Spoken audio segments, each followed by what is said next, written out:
જય કિસાન મિત્રો, આવતીકાલે 3 જાન્યુઆરી 2026 રોજ સુરતના મોટા વરાછા ખાતે એક ભવ્ય રાજસ્વી સન્માન સમારોહનું આયોજન થયું છે.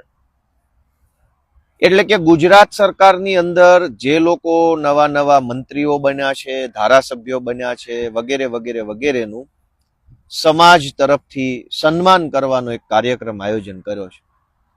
કોઈ વ્યક્તિ જીવનમાં કંઈક ઉપલબ્ધિ મેળવે અને એનું સન્માન થાય એ ખોટું તો નથી જ, એ વ્યાજબી છે. જીવનમાં અનેક સંઘર્ષો કરીને કોઈ માણસ કોઈ જગ્યાએ પહોંચે તો સમાજે એનું સન્માન કરવું જોઈએ. અને એ જ તો વ્યક્તિની મહેનતની સાચી કદર છે. પણ સુરતમાં જે સન્માન થવા જઈ રહ્યું છે, શું એ સન્માન સમાજ માટે ફાયદાકારક છે કે ફાઇલો ફેરવનારા માટે ફાયદાકારક છે, એ જાણવું પણ બહુ જરૂરી છે. સુરત આખાની અંદર બેફામ ડ્રગ્સ વેચાય છે, બેફામ, એનો કોઈ હદ નથી. સરકારમાં બેઠેલા લોકો આ બેફામ ડ્રગ્સ વેચાય છે એમાંથી હપ્તા પણ લેતા હશે, અને બધી જ વસ્તુના પુરાવા તો શું હોવાના, અને પુરાવા હોય એની અંદર પણ ક્યાં ફાંસી થઈ ગઈ છે કોઈને. બેફામ ડ્રગ્સ વેચાય છે, યુવા પેઢી બરબાદ થઈ રહી છે. સરકારનું કોઈ નિયંત્રણ ડ્રગ્સ વેચનારા ઉપર નથી. એ જ સરકારમાં મંત્રી બનેલા માણસોનું સન્માન આવતીકાલે થશે, તો એ સન્માન કેવું હશે એ જોવા જેવી બાબત છે. સુરતની જ ખાલી વાત કરીએ તો ખાનગી શાળાઓનો રાફડો ફાટ્યો છે. ગરીબ માણસ, નાનો માણસ, હીરા ઘસતો માણસ, મજૂરી કરતો માણસ, એ પોતાના બાળકોને ભણાવી શકે એવી પરિસ્થિતિમાં નથી. આરટીઈના એડમિશનો લીધા હોય તો પ્રાઇવેટ શાળાઓ વાળા અનેક બાળકોને અલગ બેસાડી રાખે, નાસ્તો ન આપે, બસમાં ન આવવા દે, ધાકધમકી કર્યા કરે, એડમિશન કેન્સલ કરાવવા માટે થઈને ખોટી ખોટી રીતે હેરાન કરે. આવું બધું થાય જ છે. અને એ જ સુરતમાં શિક્ષણ મંત્રી આવવાના છે પાછા, અથવા કોઈ પણ XYZ મંત્રી આવવાના છે. જે સરકાર આપણા બાળકોને સારું શિક્ષણ ન અપાવી શકે, એ સરકારમાં કોઈ માણસ મંત્રી બન્યો છે, એનું સન્માન હોય કેવું? લોકોએ વિચારવું પડશે કે કેવું સન્માન કે જે મંત્રી, જે સરકાર, જે મુખ્યમંત્રી પોતાના રાજ્યના કે સમાજના બાળકોને એક સારું શિક્ષણ નથી અપાવી શકતા. અનેક મા બાપોએ જમીનો વેચીને, મકાનો વેચીને, લોનો લઈ લઈને ભણે છે. પહેલાનો જમાનો એવો હતો, આજે હું આ ધરતી પર બેઠો છું કેમ કે આપણે ધરતી પુત્રો છીએ. આ આપણો પાક છે, આ જુવાર છે, આપણે ખેડૂતના સંતાનો છીએ. એક જમાનો એવો હતો કે કાઠિયાવાડમાં આપણા બધા વડવાઓ રહેતા હતા, એક સિઝનની ખેતી કરતા અને આખો પરિવાર ખુશખુશાલ રહેતો. એક સિઝન ખાલી, એક સિઝનમાં કપાસ વાયો કે મગફળી કે જે કંઈ પણ હોય. પછી આજ ભાજપની સરકારના પાપના કારણે કાઠિયાવાડમાં ખેતી માટે પૂરતું પાણી નહીં, અસામાજિક તત્વોનો ત્રાસ, બીજી ત્રીજી વ્યવસ્થાઓ નહીં, થાકીને, કંટાળીને, હારીને, ભયભીત થઈને હજારોની સંખ્યામાં લોકો સુરત અને અમદાવાદ હિજરત કરવી પડી. આજથી બીજી કે ત્રીજી પેઢીએ હિજરત કરવી પડી. રાજી ખુશીથી તો કોઈ આવ્યું નથી. હવે અહીંયા સુરત આવ્યા તો સુરતમાં ડ્રગ્સનું દૂષણ, પ્રાઇવેટ શાળાઓની અંદર હજારો લાખો રૂપિયાની ફી ભરવી પડે છે, દવાખાનામાં માણસ લૂંટાય છે, કોર્પોરેશનની કચેરીઓ છે એ મન ફાવે એવા તોડ કરી જાય છે, કોઈ સાંભળવા વાળું છે નહીં, પોલીસ સ્ટેશનોની તો અલગ જ કહાની છે. અને આ બધી જ પરિસ્થિતિ જે સરકારના રાજમાં છે, એ સરકારનું સન્માન હોય કેવું? સરકાર તો સમાજ થકી બને છે, સમાજ સરકાર થકી નથી. સરકાર સમાજથી છે. સમાજ પાસેથી સન્માન જોતું છે, પણ સમાજની વાત નથી સાંભળવી. એવા માણસો કાલે મોટા વરાછામાં સન્માન લેવા આવવાના છે. જે મંત્રી કે મુખ્યમંત્રી કે આગેવાનોને સમાજ પાસેથી સન્માન મેળવવાની આશા હોય, એને સમાજની વાત પણ સાંભળવી જોઈએ. તો વાત કેમ નથી સાંભળતા? સુરતમાં હજારો કરોડો રત્ન કલાકારો પોતાનો પરિવારનું જીવન નિર્વાહ કરતા હતા. પછી હમણાં થોડીક મંદી આવી છે. એ મંદીના કારણે અનેક રત્ન કલાકારો પોતાના બાળકોની ફી ન ભરી શક્યા, અને એના કારણે શાળાઓ તરફથી ધાકધમકી કરવામાં આવી. પછી સરકારે ખાલી વાહવાહી લૂંટવા એક યોજના બહાર પાડી, પણ કેટલાક રત્ન કલાકારોને કેટલાક મામૂલી પૈસા મળ્યા, બાકીના રત્ન કલાકારોને આજે કોઈ સહાય નથી મળી. સન્માન જોઈતું છે, પણ સન્માન કરનારા સમાજને આપવું નથી કંઈ. તો આ કેવી વાત? આ કેવો સન્માન સમારોહ? અને સૌથી મહત્વની વાત કે આજ વરાછા વિસ્તારમાં સન્માન સમારોહ રાખ્યો છે. વરાછામાં તો એકેય કોલેજ નથી. 30 વર્ષ થઈ ગયા. કોર્પોરેશન, કેન્દ્ર સરકાર, રાજ્ય સરકાર બધું જ એક પાર્ટીનું. તો વરાછામાં આપણા દીકરા દીકરીઓ માટે કોલેજ કેમ ન બની? અનેક દીકરા દીકરીઓ સિટી બસોની અંદર ઘેટા બકરાની જેમ ઠૂસાઈને ક્યાં છે અડાજણ ને પાલ ને વેસુ ને પેલી બાજુ ભણવા જવું પડે છે. કાઠિયાવાડમાંથી હિજરત કરીને સુરતમાં આવ્યા તો સુરતમાં ઠેકાણું તો પડ્યું નહીં. સુરતમાં ઘેટા બકરાની જેમ બસોમાં બેસવું પડે છે. અનેક દીકરીઓને અસામાજિક તત્વોના શોષણનો ભોગ બનવું પડે છે. કેટલી ઘટનાઓ બને છે, પછી તો મા બાપ પણ જતું કરી દે છે. તો ત્યારે આ સન્માન લેવા માટે આવનારી ટોળકી છે કેમ નથી બોલતી કઈ? વરાછામાં કોલેજ કેમ નહીં? આટલો વિશાળ સમાજ રહે છે, આટલા બધા લોકો રહે છે. એક સારી કેશુભાઈ પટેલ સરકારી કોલેજ વરાછામાં હોવી જોઈએ એવી ઘણા સમયથી માંગણી છે. કેમ કોલેજ બનતી નથી? દોસ્તો, આ સન્માનના નામે આવનારી ટોળકીને ઓળખવા પડશે કે આ સન્માન છે શેનું. સૌથી મહત્વની વાત કે થોડાક દિવસ પહેલા હું એક રાજકીય રીતે ખૂબ જ પીઢ કહી શકાય, અનુભવી કહી શકાય એવા એક વ્યક્તિ સાથે બેઠો હતો. ઉંમર અને અનુભવમાં બંનેમાં ખૂબ પીઢ કહેવાય એવા. ચર્ચા દરમિયાન એક વાત નીકળી. એમાં એવો પ્રશ્ન આવ્યો, બીજા બે લોકો પણ બેઠા હતા, કે આ ફલાણાને મંત્રી કેમ બનાવ્યો, ફલાણાને મંત્રી કેમ બનાવ્યો, પેલાને કેમ બનાવ્યો. એવો 2-4 અલગ અલગ વ્યક્તિઓના શા માટે મંત્રી નવી સરકારમાં બનાવ્યા એની ચર્ચા નીકળી. તો જે પેલા પીઢભાઈ હતા એને બહુ સરસ જવાબ આપ્યો. અત્યારે ચારો તરફ છે ને આપણા સમાજના વ્યક્તિ મંત્રી બની ગયા એટલે એનું સન્માન સમારોહ. પણ પેલા પીઢ માણસની વાત સમજવા જેવી હતી. એને એમ કીધું કે એક્સ નામના વ્યક્તિને, કદાચ એક્સમાં નહીં સમજાય, આપણે ચંદુ નામના વ્યક્તિને કેબિનેટ મંત્રી બનાવ્યો. શું કામ બનાવ્યો? તો પેલા પીઢ માણસે એવું કીધું કે એને કઈ આવડતું નથી એટલે બનાવ્યો. પબ્લિકે એવું કીધું કે આને કઈ આવડતું નથી તો આને કેમ મંત્રી બનાવ્યો? તો પેલા પીઢ માણસે એમ કીધું કે કાંઈ નથી આવડતું ને ઈ જ એની લાયકાત છે ને એટલે જ એને મંત્રી બનાવ્યો છે. કંઈક આવડતું હોત તો નથી બનાવવાનો. તો પેલા બે લોકોને જિજ્ઞાસા થઈ કે કઈ નથી આવડતું એને મંત્રી બનાવ્યો, આ કોઈ લાયકાત છે? કે ગાંડો છે, ગમાર છે, બુદ્ધિ વગરનો છે, ઓછી ખબર પડે છે, નથી કાંઈ એનામાં કઈ નૂર નથી, દેશી ભાષામાં એનામાં કોઈ તાકાત, બળ કે વિલ પાવર નથી, તો એને કેવી રીતે બનાવ્યો? તો પીઢ માણસે કીધું કે એનામાં કઈ નથી એટલે જ એને બનાવ્યો. તો આ બાજુના ભાઈએ પાછું પૂછ્યું કે એવું કેમ? તો પીઢ માણસે જે જવાબ આપ્યો એ સમજવા જેવો છે. પીઢ માણસે એવું કીધું કે જેનામાં કાંઈ ન હોય ને એને ગમે ત્યારે રવાના કરી દે, મંત્રીમંડળમાંથી કાઢી મૂકે, તો એની હારે તાલુકાનો પ્રમુખ પાર્ટી ન બદલે. જૂના જમાનામાં એવા કદાવર નેતાઓ હતા મંત્રીમંડળમાં કે ખાલી રાજીનામું આપવાની વાત કરે ને તો એની બાજુમાં બીજા 20, 30, 15 ધારાસભ્યો હોય કે અમારા ફલાણા મંત્રી રાજીનામું આપશે તો 20 ધારાસભ્ય એની ભેગા જતા રહેશે. ભાજપની સરકારે શું કરી કે મંત્રી એવાને બનાવવાનો જે નમાલો હોય, નબળો હોય, નિર્બળ હોય, વિલપાવર વગરનો હોય, એનામાં બહુ કઈ લાંબી ગતાગમ ન હોય, જેથી કરીને જેમ દબાવવો હોય, જેમ દુરુપયોગ કરવો હોય, જેમ ઘસવો હોય, જેમ એને છોલવો હોય એમ છોલી શકાય. અને છેલ્લે જયારે એને કાઢી મૂકે મંત્રીમંડળમાંથી રાતોરાત કે ચાલો એ નીકળો બધા જ ભાગો અહીંથી, ત્યારે સમાજ નારાજ ન થાય. કેમ કે આજે સમાજ સન્માન કરે છે, પણ મંત્રીમંડળમાં કાઢી મૂકશે ત્યારે સમાજ નારાજ નહીં થાય. શું કામ? કેમ કે સમાજનો નેતા તો છે જ નહીં. જૂના જમાનામાં એવું હતું કે મંત્રીમંડળમાંથી એકાદા વ્યક્તિને પડતો મૂકે તો આખો સમાજ નારાજ થતો ને એનું પરિણામ ચૂંટણીમાં દેખાતું. એટલે ભાજપે નક્કી કર્યું કે જે સમાજનો નેતા જ ન હોય, સમાજ આરે જેને કઈ લેવા દેવા જ ન હોય, સમાજની અંદર ભાવનાથી જોડાયેલો ન હોય, જેની પાછળ હજારો યુવાનો કે હજારો વડીલો જોડાયેલા ન હોય, એવા ગાંડાને મંત્રી બનાવવાનું. એટલે ભવિષ્યમાં જયારે એને મંત્રીમંડળમાંથી કાઢી નાખો ત્યારે આખો સમાજ નારાજ ન થાય. એટલે આજે જે સન્માન થઈ રહ્યું છે એ સમાજના નેતા નથી થઈ રહ્યું. એ તો ભાજપની પોલિસી છે. પેલા પીઢ માણસે શું કીધું કે જેની પાછળ સમાજનું પીઠબળ ન હોય એને જ મંત્રી બનાવવાનું.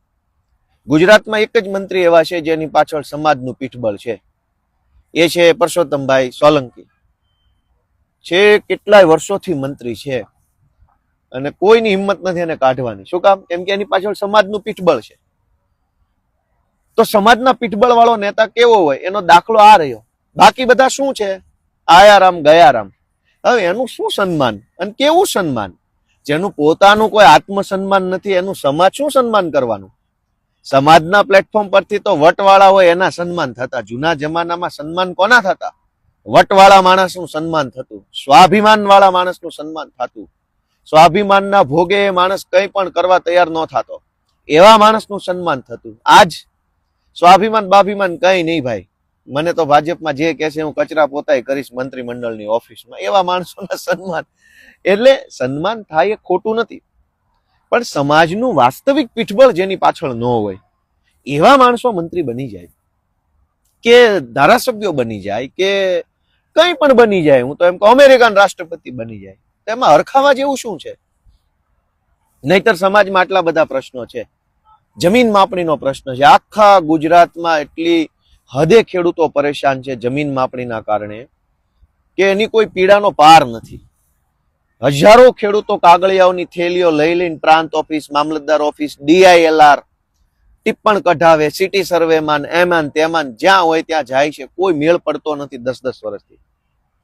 સન્માન લેવા આવેલા સન્માનની મંત્રીઓને આપણે પૂછવું ના જોઈએ કે આ તમારી સરકાર છે તો આ ધક્કા કાં ખાવા પડે છે અમારે પ્રાંત ઓફિસોમાં અને DILR કચેરીઓમાં? અનેક લોકો પોતાની જમીનની મેટરોમાં ખાતરની લાંબી લાંબી લાઈનો લાગે છે, બિયારણમાં કોઈ છેતરી જાય છે, ટેકાના ભાવની ખરીદીની અંદર ભયંકર ભ્રષ્ટાચાર થાય છે. તો આ સન્માનની મંત્રીઓ જે આવી રહ્યા છે એને કોઈ કહેવા વાળું નથી કે આ બધું ખોટું થાય છે, તમે નથી જોઈ રહ્યા? પણ આ લોકો સમાજના નેતા નથી એટલે જ મંત્રી છે. તો પછી જે સમાજનો નેતા જ નથી એનું સમાજ દ્વારા સન્માન કેવું આવે? મારે તો એ બધા લોકોને નમ્ર વિનંતી કરવી છે કે સમાજનો નેતા કેવો હોય? કેશુભાઈ પટેલ જેવા હોય. કેશુભાઈ પટેલ જ્યારે એને મુખ્યમંત્રી પદેથી હટાવવામાં આવ્યા ત્યારે રાજકોટની અંદર એક સંમેલન થયું હતું ને હજારો લોકો ભેગા થયા, હજારો નહીં કરોડો લોકો ભેગા થયા. જગ જાહેર છે, બધાને ખબર છે. સમાજનો નેતા એવો હોય. અહીંયા તો ઉપરથી ફોન આવે દિલ્હીમાંથી કે હાલો ભાઈ તમારા બિસ્તરા પોટલા ભરી લો, હાલો નીકળો છટકાવો અહીંથી, હાલો ભાગો ફૂટ. એક શબ્દ નથી બોલી શકતા. એક શબ્દ નથી બોલી શકતા કે બાપા મારો વાંક શું છે, મને શું કામ કાઢી નાખો છો? તો સરકાર પોતે એટલે કે ભાજપ પાર્ટી પોતે જેને નબળો માને છે, પોતે જેને નમાલો માને છે, પોતે જેને બિનકાર્યક્ષમ માને છે એને જ તો મંત્રી બનાવે છે. હવે એવા મંત્રીનું સન્માન કેવું હોય? કોઈ ભાજપના કાર્યકર્તાને પૂછીએ તો એ કહે છે કે શું ફલાણા ભાઈને કેપેબલ છે એટલે મંત્રી બનાવ્યો છે કે કેપેબલ નથી એટલે બનાવ્યો છે? ખાલી આટલો જ પ્રશ્ન પૂછવાનો કે આ મંત્રીમંડળમાં મંત્રી બનાવ્યા છે એ બહુ અનુભવી છે, પીઢ છે, સ્ટ્રોંગ છે, તાકાતવાળા છે, બુદ્ધિશાળી છે, નોલેજ વાળા છે, ડબલ PhD કરેલું છે એટલે બનાવ્યા છે કે આ ગાંડા છે એટલે બનાવ્યા છે?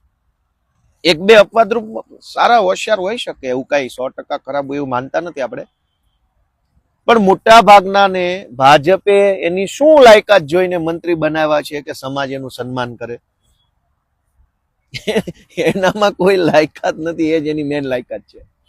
એ ઓલા પીઢ માણસે કીધું કે કાલ આ માણસ જૂથબંધી કરવા ઈચ્છે ને તો પાર્ટીમાં તાલુકાનો પ્રમુખ કે વોર્ડનો પ્રમુખ આની પાછળ ઉભો ના રહેવો જોઈએ. ઈ લેવલના સાધારણ માણસોને મંત્રી બનાવવાના.